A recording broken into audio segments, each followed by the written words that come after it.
So you asked me earlier, what's my view on mental health? It's the active pursuit of wellness, mentally, psychologically, emotionally, right? So I think, to answer your question, it goes back to the thing that I think everyone is afraid of, the reality of self. Realizing, like, man, I'm struggling right now, or I'm depressed, right? I think the number one thing is admitting the reality and the truth of where you are and what's going on.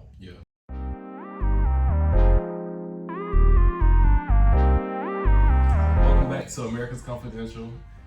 This is the podcast where we will discuss the importance of community and unity amongst all generations. And today we have a special guest here with us. His name is Demitrius Barksdale. Yes. What's up? And he will do a short introduction as well with you guys, and then we'll get started. Okay, all right. Well, Rod, thank you for having me here. I'm really glad to be with you today. So, as you mentioned, my name is Demitrius. You can call me D. I'm Assistant Director of Professional Development Engagement for Culver House College of Business, and I'm also an adjunct instructor in the College of Business at the University of Alabama. I've been at UA for about 13 years now. I did my undergrad here in psychology and sociology, got my master's degree in mental health counseling. So by education and training, I am a clinical counselor, but I've decided not to go into counseling. I've decided to forego that experience right now because I am working on my dissertation. I'm a doctoral student, so I'll be graduating in May 2024 with a degree also from the University of Alabama in education. So just kind of a few of my hobbies. I love cooking, I love food and culture, I love studying different societies, religions. I love learning about different people in general. Human growth and development is really my thing. So that's why I like studying about different aspects of life. People and cultures, stuff like that. Wellness is another big thing. I have a wellness business with my best friend. Shout out to Nate Owens. And I'd love to share more about that and more about wellness and education and all that with you all today. So I'm really glad to be here, Rod. Thank you for having me. Yes, we'd love to definitely hear more about that. And I want to start off with kind of like a kind of icebreaker to get us kind of going into the conversation. But what is something that you feel that no one really knows about you? What is something that you feel that people wouldn't just obviously assume about who you are? So something that I believe that a lot of people would not expect of me or know about me based off who I am today has a lot to do with my personality. So I'm a very outgoing person. I am an extrovert. I love people. But growing up, I've had to acquire that skill set of loving people and engaging with people and being a great communicator with people, because I harbored a lot of hate growing up. And a lot of that hate came from me not having a dad. And so, my dad is a person. And so I just associated all bad things with not having a good father. So in general, I didn't have a good relationship with people, specifically men, African American men, because I just felt like people just come and go in your life, treat you however, right? And so people always say, D, you're outgoing, you're loving, you're generous, you're kind, all these different things. And I'm like, bruh, you don't realize about 10 or 15 years ago, that wasn't me at all. And honestly, it was just, if I'm honest with you, it was the love of God. It was my faith in God, me being in a really good community, in the upbringing, in my home, and as well as going through counseling that has helped me to get to who I am. So that's something that a lot of people, when they learn of my story, they're like, man, I didn't realize that. But I like sharing that. So hopefully that's something that could help someone else too. Oh, definitely. I know in a previous EP we mentioned about how the father and the mother kind of play an impact, and we were kind of touching on mentorship, but also within the household as well. And just having that fatherly love in the household, it does play an impact on like a child, or even the way that they are with other men. Just like you said, it's just the way that you love is different. The way the father loves is different. So most definitely. And when you have in human growth and development, it's called a nuclear family relationship. And a nuclear family relationship is just simply what we would consider to be a normal household. So your traditional mom and dad and 1, 2, or 3 kids, right? And so that's just kind of like a nuclear home. And you normally get that support. In a healthy home, you get the support from the mom and the dad, right? And then you have your siblings there to engage and socialize with. But that's not everyone's story. That's not everyone's upbringing. Yeah. And I grew up in a home where grew up in a single parent home, and my mom, did a great job of raising me. But there are things that I believe I should have gotten from my dad, or would have been better for my dad, that my mom tried to give to me, but she couldn't because she wasn't a dad. And so that was a part of why I was frustrated and angry, because there are things about us as men that make us tick, or we're wired differently, right? And so it was just frustrating trying to develop into a young man without my father being there present. Yes, that's true. I can also attest to that, because my parents, they were separated too, unfortunately, and I did deal with the feeling of not having my father there, or sometimes not having my mother there. So I know how that separation can, it can make you feel as if something is missing, and it can also, I would say, not fully, but it could also maybe hinder your growth in a way, as far as emotionally. But that's something that I feel like you've done a really good job as making that public to the community, and then also too, I feel like that's a field that you feel like needs to be talked more about as well. And that's why I got into counseling, because I was counseled, and you see the benefits of it, and so I want to help others. Okay, I got another question for you. What does mental health mean to you? Yeah, wow. Mental health, what does it mean to me? I believe mental health it's two things, Rod. I believe mental health is an active pursuit of mental wellness. So actively taking care of yourself mentally, emotionally, psychologically, whatever that means for you. And I also think that mental health encompasses self-awareness and social awareness, right? So I think it's both, and I think it's an active pursuit of taking care of yourself mentally, but I also think it encompasses those aspects of learning about yourself and learning how who you are affects other people. So I think that those things tie into mental health and mental well-being. So in your eyes, you're saying that inner work that you do, that's something that ties into like the mental health aspect as well. So what are some tips that you would give somebody to start that inner work? So, like to look within themselves and realize how their presence is also affecting others. That is, so have you ever heard of emotional intelligence? Yes, I actually have. Okay, so emotional intelligence is this exact thing. Yes. Emotional intelligence is all about your ability to be self-aware, and in order to be socially aware. So emotional intelligence is really all about you learning about you and how you affects other people, right? So I think that's where we need to start, is we need to learn to be emotionally intelligent. I think where we mess up in society now is we spend too much time trying to learn so much about other people and other things that we negate learning about ourselves. And I'm not saying that we should become self-absorbed, and I'm not saying we should become lovers of ourselves, right? What I'm trying to say is we do need to find a balance in between understanding who we are and how it affects other people. Is what I truly believe. And I think one of the key things that he did just mention is we spend time worrying or caring about other people.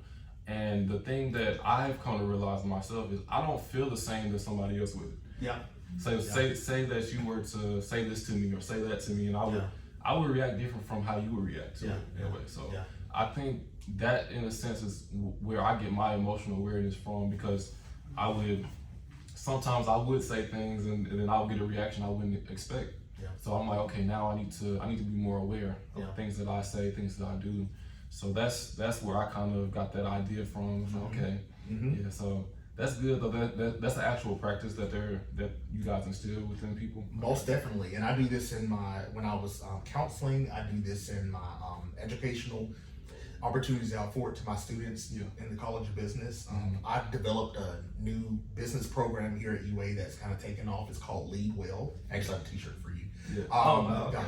Thank you, Jalen. But it's Lead Well, and that initiative is all about personal and professional wellness, right? Yeah. And so I advocate a lot for being able to take care of yourself so that you can take care of other people or take care of your purpose that you're here in life. You know, we are only going to be as great as we are intrinsically or as a whole being, right? Yes. If you're not feeling well or not doing well, or if you're physically things are going wrong, or mentally things are going haywire, or you know, if you're spiritually your life is off track, or whatever wellness looks like for you, you are not going to be able to be present and to perform, you know, and you're not going to be an asset to, you know, your company, your family, your friends, whatever it may be. And I know you and I have had discourse before about being Christians, right? Yes. And so, you know, everyone has their own religious beliefs, but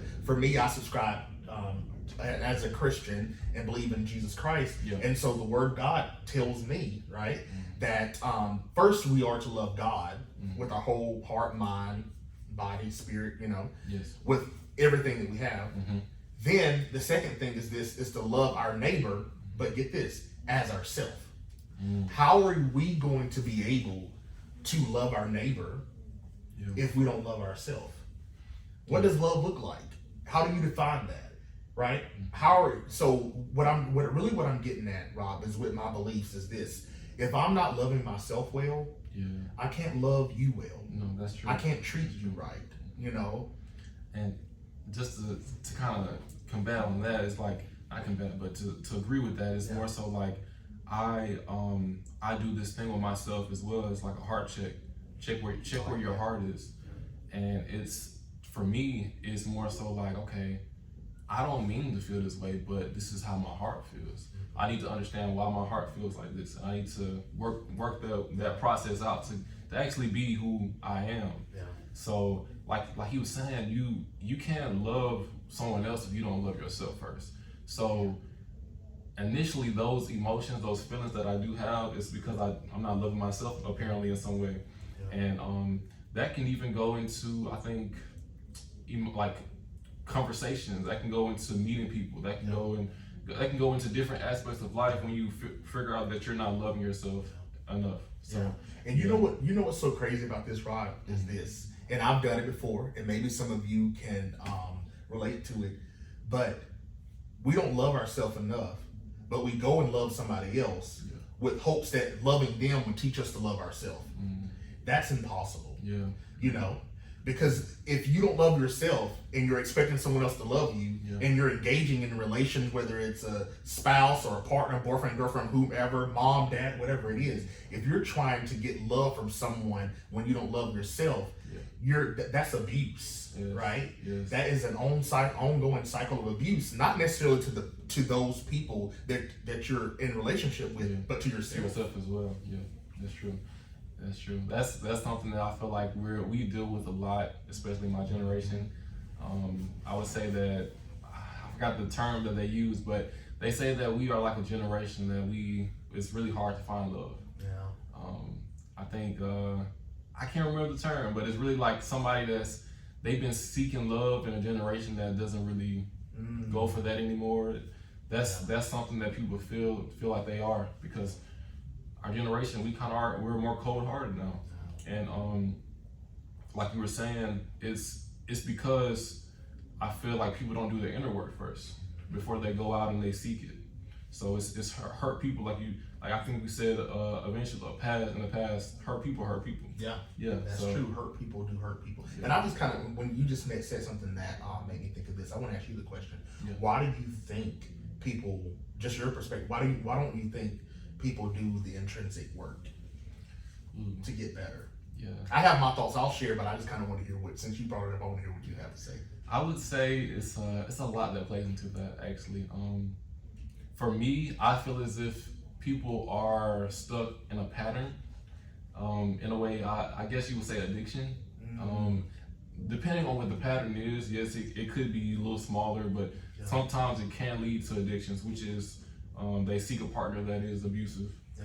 That's a really high one. And then you have sometimes people just don't know love. They haven't seen love, so they fall into that pattern as well because I feel like they don't, they obviously don't know anything better, but I feel like it has to be something to be broken. So I would say that the main reason is they don't see the outlet.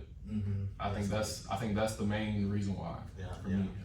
The reason I ask you that is because I love to have this conversation with people to see kind of why people don't do their inner work, and I encourage you to think, why don't I do your inner work? But this is what I've learned in my time as a counselor and as an educator is this: people do not do their own work or work on themselves intrinsically because of the reality of who they truly are. We love to run from who we really are, right? Yeah. The idea behind, man, I really am angry, or that really did hurt me, or this happened to me when I was a kid, right? Yeah. Because that was my story. I was so angry and was taking it out on myself and other people, and I was expecting everyone else around me to change in order for me to be happy, and in order for me to combat my own anger, when I realized that nothing around me was changing. So what do you do when you're caught in the storm? In the storm, you can't sing "Rain, Rain, Go Away, Come Again Another Day," right? Because as kids, we were told, "Oh, just go outside and sing "Rain, Rain, Go Away, Come Again Another Day," and the rain will stop, right? Well, one time I went outside and it didn't stop raining, and we didn't get to go to the beach, right? Exactly. What I had to realize was, okay, we can't go to the beach and go outside and play and go outside because it's raining. You got to learn how to dance in the rain, and learning to dance in the rain is introspective.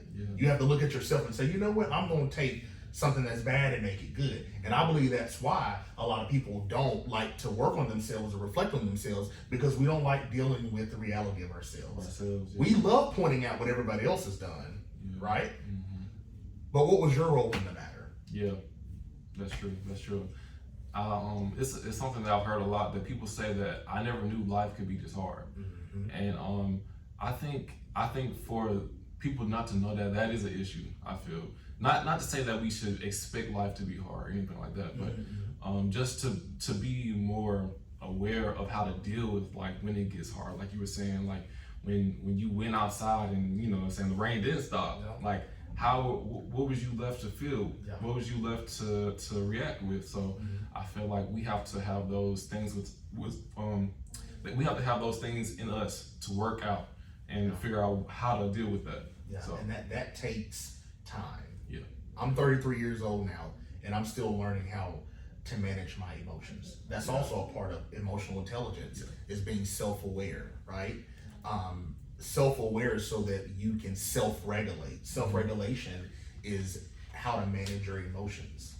We have to be taught that, so we have to be okay with the reality of who we are so that we can be self-aware, but then seek out the services and the help to help us manage ourselves. It's the same thing we do. We invest so much time into relationships with other people, and if we have a friend or a family that's hurt or mad or upset, we'll throw everything, our whole life, at helping them get better.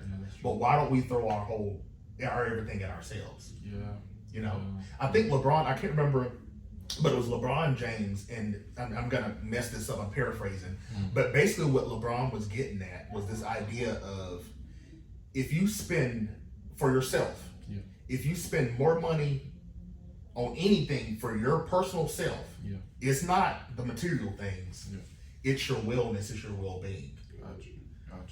Go Google it and look it up. I think LeBron talked about how much money he spends on his body, so he can perform on the level that he's performing in, right?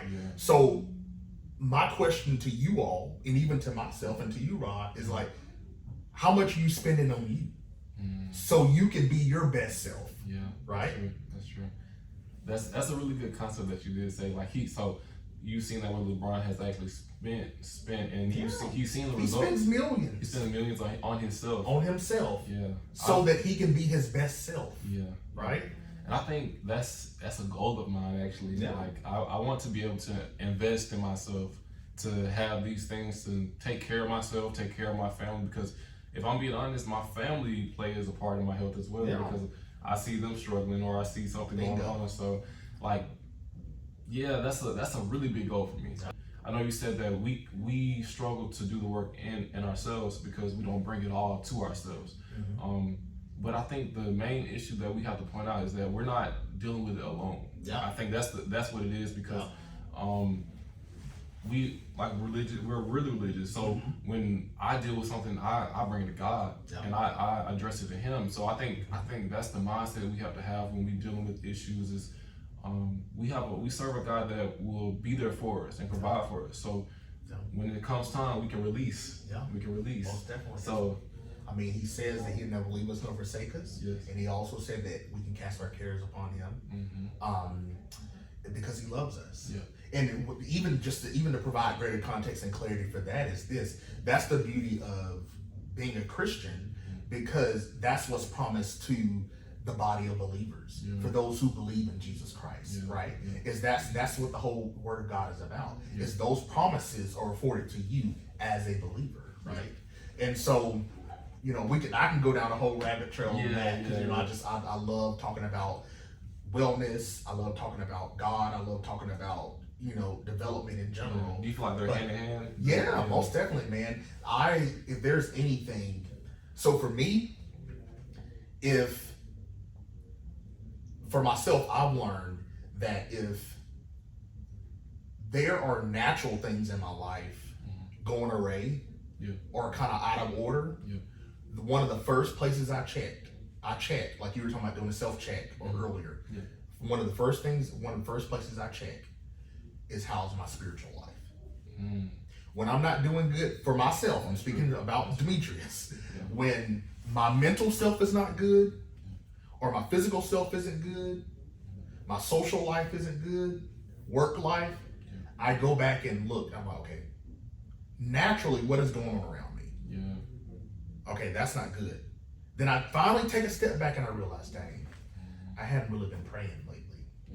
I haven't been reading my Bible. I hadn't gone to church in a month. Right? And I'm not saying you should do those things to get things from God. That's not what that's about. It's a self-check to realize that that's important to me too. So what I'm saying is you have to realize what's important to you in your life that's going to keep you on the trajectory of wellness. And I kind of too can say like that's my first area that I do check as well, because I feel that we do have to have something to keep us at peace. And I think that's one of my main things. I have to stay consistent in my word, or just reaching out, praying. Praying is, I feel like, one of the biggest things that I feel has made an impact in my life, because that open conversation is not, I would say, is not common in, I would say, for black males at least. I don't feel like that we communicate effectively enough, but I have that time. That's my time to actually speak out, and I feel like I'm heard. So so one of and I'll even go, and I know we have to go to the next question, but I want to point this out too, is I hit an all-time low in my life in 2016. I lost my job, or I don't want to say I lost my job. I left that current place of employment because other things were going on in my life. So I left that position, and from that decision, a lot of other things spiraled out of control, right? And so I found myself mentally distressed. I was experiencing home displacement. In other words, I was homeless. And I was couch surfing, staying place to place with friends, whomever would let me stay with them. That was kind of and I didn't have a job for a long time, so that kind of was my lifestyle for like 2.5 years. But let me tell you this, Rob. Although the things around me were in disarray, I was in the best spiritual place I had ever been in my entire life. And you know what? There were nights I didn't even have food or know where I was going to get food, right? But the Word of God tells us that man should not live on bread alone, but by every word that proceeds out of the mouth of God. Yes. So I was fed, maybe not physically, but I was fed spiritually that sustained me. And that's what my life is all about, Rob, is I want to be able to help students. I want to be able to help family and friends. I want to be able to help people in general, be able to help you live a sustainable life through wellness. It's not one thing for you to come to college and get a degree and to graduate, right? I want you to pick up from there and be able to sustain that throughout life, right? Yeah. That's what I want to be able to do. And I believe the best way to do that is through wellness. It's through wellness, yeah. I know we're about to get on a different topic, but just to combat that as well, is just, I feel like that's something that we do. We actually get out, we graduate, and then we lose it. You know, so in a sense, like, we have to have something in place before we graduate. I wanna at least let that be known to people that are in school and that are about to graduate really soon. Just have something in your life that's substantial, that you can hold on to, and you can actually live without a job, live without friends or anything. You know, something that's you alone. So because at some point it's coming. That's life, right? That's life. No one's life is promised to be easy and fair and grand. I know millionaires who are unhappy. I know homeless people who are living their best life, right? But I also know both ends are good, bad, and struggling, right? So what I'm trying to say is this internal joy and peace and contentment and happiness, you have to learn to work on that by working on yourself. And in my belief as a Christian, you have to invite God into that space to be able to navigate that, right? And so that's just kind of where I land with that. Yeah. Thank you so much for sharing that. Thank you. So the next topic that I wanted to ask you about, so in my generation, we deal with depression at a really high rate, and I feel as if a lot of people don't really have a place to really go with their depression. I feel like it's a topic that's like, it doesn't have the weight anymore. Like people are like, oh yeah, I'm just depressed. But what is something that you would say to help someone that is depressed and that doesn't know what to do next, what to do to make themselves feel better or just be better in general? Yeah, that's a big question. I think something that you said just struck me is that things like mental illness, stress, depression, anxiety, it's sad that it has become normalized or has become a normalcy. It is normal for all of us to experience that. But I don't think it should become your expectation for it to become a normal state of your life. So you asked me earlier, what's my view on mental health? It's the active pursuit of wellness, mentally, psychologically, emotionally, right? So I think to answer your question, it goes back to the thing that I think everyone is afraid of, the reality of self. Realizing like, man, I'm struggling right now, or I'm depressed, right? I think the number one thing is admitting the reality and the truth of where you are and what's going on. Once you're able to admit that truth and stand in that truth, then I think that you'll begin to get some clarity on where to go next. That's right? That's right. So I think you need to confess and talk to a friend, family member or somebody, and say, hey, this is someone you can trust and can confide in, right? Because that takes vulnerability, and I want to make sure that you have the right resources. And then from there, for me spiritually, like I pray, those type of things, right? Read my word, but outside of that, practically, what are you doing as well? You know, like who are you around? Who are you around? Go see a counselor. You know, you have to take those next steps. You know, that are going to help you get to a better place. Yeah, that's right. And if you are a friend of someone or a family member, someone you know who's going through a crisis, don't downplay their crisis. Yeah. That's the worst thing you can do, right? Listen to them. Active listening is the probably the most important thing that we can do for anyone else. Yeah. Just hear them out. Yeah. And don't show up to give them advice.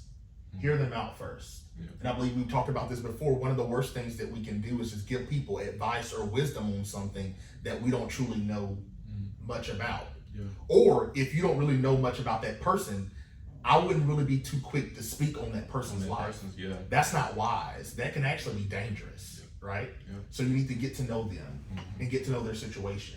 And not their just their situation and not just them personally, but get to know how they cope with issues.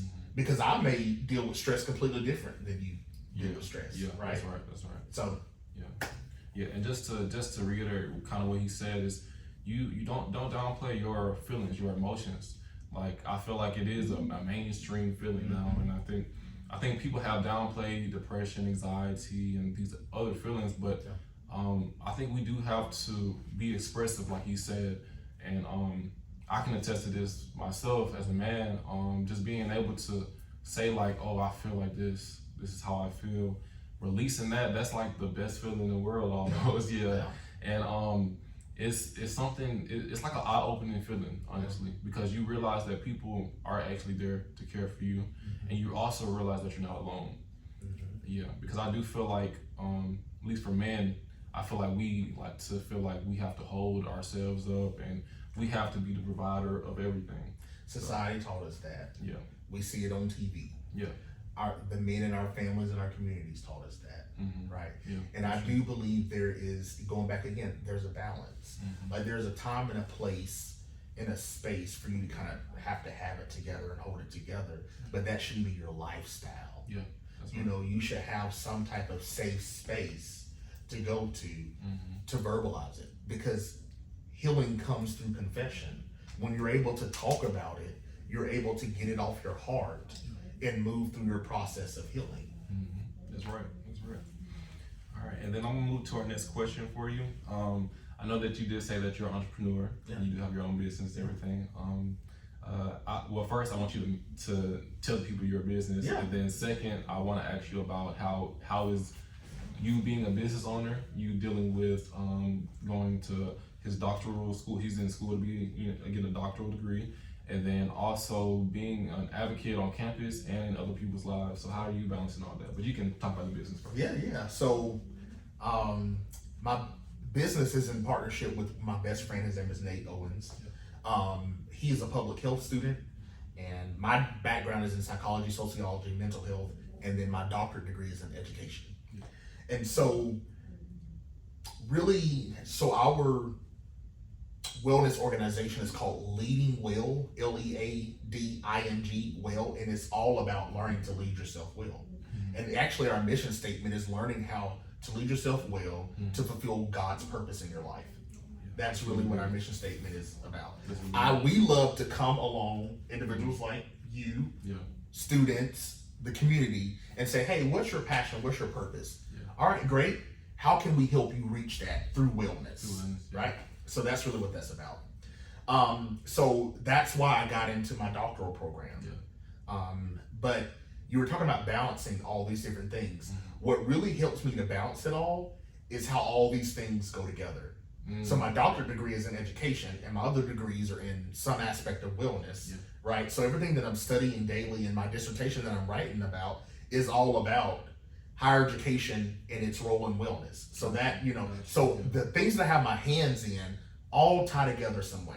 I also want to be a restaurateur, and I want to own restaurants. So I want to talk about in those spaces, I want to create spaces where, especially with African American communities, I want to be able to present or have restaurants and present food and entrees where it's still the dressing and the collard greens and potato salad and the macaroni and cheese and the white rice and the fried chicken, right? But healthier. You get what I'm saying? In what way would you say that? Yeah. So I went on a journey. I was diagnosed with diabetes about 2 or 3 years ago. Okay. And I no longer have diabetes anymore because I lost 70 pounds. Oh, that's right? great. That's great. But one of the main things that I struggled with on my physical health journey was eating. Because I thought that healthy eating meant I couldn't eat fried chicken. Yeah. What healthy eating meant was I could eat fried chicken every single day. Right. I see what you mean. It's my friend Nate helped me realize it. Yeah. He said, bro, you have to realize that food is a relationship. Yeah. Any relationship you have can become toxic. Yeah. That includes your relationship with school, your relationship with your family and friends, your relationship with your partners, your relationship with yourself, which is called intrapersonal relationship. You know, so you have to look at ways in which these things are affecting you. And so when I went on my health journey, I realized, like, man, I love to cook and I love to cook this way, but me cooking this way is unhealthy. So let me learn how to. So my rice, it's not tons of butter. Yeah. I don't cook with like the unhealthy oils like vegetable oils and canola oils and those things. Yeah. I don't eat fried foods as often. I eat, my vegetables, my fruit, and then there are even some vegetables that don't even sit well with my body, or I can't digest properly. Yeah. Right? Just because it's a green and it's healthy doesn't mean it's healthy for you. Yeah. We really have to take this wellness and health journey and make it personal to us. Yeah. And so that's kind of how I balance everything, Rod. It's just like my business, school, speaking engagement, mentorship opportunities, entrepreneurship, all of that. They all kind of flow and tie together somehow. Yeah. And that's really good. Was that on purpose, or was that just? It wasn't, because when I came to the University of Alabama, I wanted to be a math professor because that was my strongest subject. Okay. And it was just over time, I began to really learn my purpose in life and why God created me. And it's this. And so over 13 years, it's been trial and error. And I've kind of just like by faith stumbled into it. Yeah, that's exactly what I was about to say. You've been walking in faith the whole time. And things have just led up to this moment. Yeah. So that's why I tell students all the time. Life is not linear, right? It's not a straight trajectory, right? Be okay with changing your major. Be okay with, oh man, I thought this job was going to be it or good, and it's not necessarily that, right? Be okay with that, right? I'm not saying every time something goes wrong, you enter the transfer portal and you change it, right? What I'm saying is like, try it out, give it some time, pray about it, do your thing, and then figure out, what needs to be changed. Yeah. And sometimes it's not something needs to be changed, it's you that needs to be changed. Sometimes it really is, yeah. So that's true. Yeah. All right. Well, yeah, that's really good. Just seeing how like your life kind of played a part and helped you find balance. Because I think that's something that I was at a point looking for now, but I do feel that with me praying and also realizing where I am along my journey, I've found my balance now. So yeah. That's good. Life will teach you to balance it. But yeah, so we'll definitely be attaching all his business information in the description, so you guys make sure to click on the links. And I know you said you have a shirt and everything. I'll show the shirt to you guys. And so I think I have only a few more questions. So for someone who kind of envisioned themselves, because I was reading your bio and everything, so for someone who says that I love to learn or I love to do this, like what would you? I guess for me, I'm gonna put myself in these shoes. I'm a person that loves to learn. I'm a person that loves to be in a situation where I'm not always comfortable. I like to experience things. So, what is your vision of a lifelong learner? Because I did see that in your information. Yeah, man. A lifelong learner is someone who is willing to not always be the expert, right? Yeah. Someone who's humble enough to say, there's more I can learn, right? Yeah. I don't think we should ever reach a point to where we are know-it-alls, right? Yeah. You and I are both African American men. We've already established that we both are Christian. We both go to the University of Alabama, right? We live in Tuscaloosa. There are a lot of things that are very similar about our lives, right? But don't let the similarities, we can't let similarities keep us from learning from each other, right? So I think it's, regardless of age, race, gender, whatever it may be, religion, we all can learn. I shared at the very beginning, I love studying about other religions, right? And cultures, right? I believe what I believe, you know? I'm a believer in what I believe, but that doesn't keep me from learning about other people and other cultures, because I love learning, right? And so I think a lifelong learner just has that willingness and that drive to just be curious and to be humble, and to know that it's okay not to know everything. It's not okay to know everything, and we're not the expert in everything. I think that's something that I had to come to terms with myself. So that's exactly what I view a lifelong learner as, somebody who's just willing to be uncomfortable. I think that's good. I like that. I also feel like you did mention, you have to be able to want to experience different things. Like you said, you experience religion and culture and everything. And one thing that we definitely wanted to make a message on in this podcast was that we wanted people to get a voice from every area. So no matter who you are, no matter what you believe in or anything, we want to learn from you, because I feel like that's what we lack in this life. We're supposed to learn from each other. So I think that's a really good thing that I feel as if we both have that ideal of life. We want to be lifelong students. So and that's actually something, Rod, that I struggle with now with graduating in May with my doctorate degree. Is I've been, since 3 years old, I'm 33 now, so for the past 30 years I have been in some type of educational institution. So now I'm getting my last degree. I don't think I'm coming back and get another master's or something. I'm definitely not getting another doctorate. So that's something I struggle with now, is like, I am a lifelong learner. I need to learn how to continue to learn outside of an educational setting. That makes sense. So that's where I'm at now, is I'm kind of like, my world's kind of shaking up now, because like I'm kind of grieving not being in school anymore, because I love school, because I love learning. I think that also plays a part in why I picked my major.